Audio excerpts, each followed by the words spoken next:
In recent weeks, the ANC has unleashed its former leaders and party heavyweights as it heads into the final stretch of the campaign season.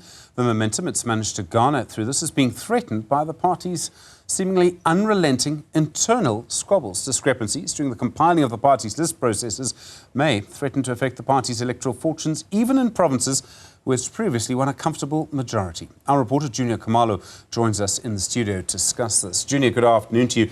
This is a problem that the ANC has had for many, many years. What are the latest incidents? Indeed, Stephen, this is a problem that has affected the ANC for many years now, but it seemed like it was trying to resolve this problem by basically formulating an electoral committee. So that electoral committee actually seems to not have basically done the job, because some MPs are still challenging this list process. Last month, we saw Boy Mamabolo challenging this in court, where he basically failed because that was thrown out of court, saying that there was no agency. But in most recent times this week, we've seen another MP, what's her name, Punani Makubela, who has also gone to the ANC challenging the list process. Yesterday, the ANC Secretary General Fikile Mbalula did admit that there were challenges when it comes to 4 provinces. One such province is Limpopo, that he said is challenged by this problem. But he has since said that the provincial leadership of Limpopo and the ANC's national leadership will actually meet today and discuss this matter, because it's a serious challenge for the ANC. So this MP has actually approached the ANC and she's challenging the ANC. Let's take a listen to what she had to say about this process. At an election commission which is led by former President Kgalema, to make sure that list processes are not manipulated. But then here we are. President Kgalema is there. The president of the ANC has pronounced that there will be transparency. So what transparency are they talking about? What renewal are they talking about if they continue to traumatize women?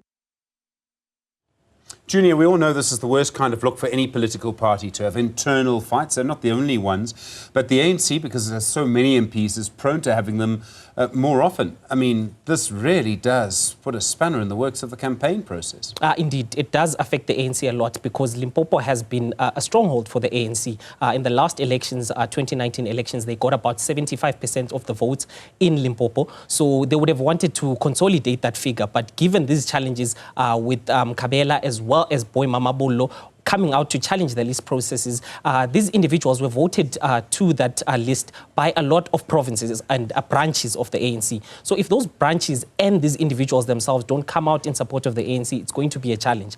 But also it poses a threat, because the ANC had relied on its former leaders, including Kgalema Motlanthe, who is actually the chairperson of the electoral committee. So if now he's inundated with trying to deal with these issues, it takes him away from the campaign process of the ANC, as well as the Secretary General's office, which is also dealing with these issues. So you also get the secretary and the 2 deputy secretaries also being taken out of the campaign process of the ANC. So it poses a great challenge for the ANC.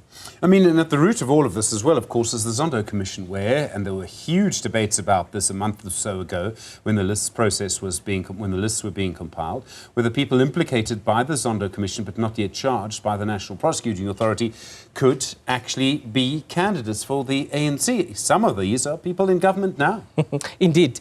So the list process for the ANC has been a significant headache. The Secretary General of the ANC has said that those individuals who were implicated in the Zondo Commission have actually not been charged by the NPA. So for the ANC, they cannot disqualify them from standing and contesting for the ANC on that list. So basically, you are saying that our hands are tied at this moment. So these individuals can stand for the ANC until such a time as the NPA then removes them from the list of the ANC. But obviously, opposition parties are going to point to this and say that the renewal that the ANC has been claiming to be undertaking is not happening within the ANC. We are not seeing this happen. So it poses a great challenge as they head into the final days leading up to the elections.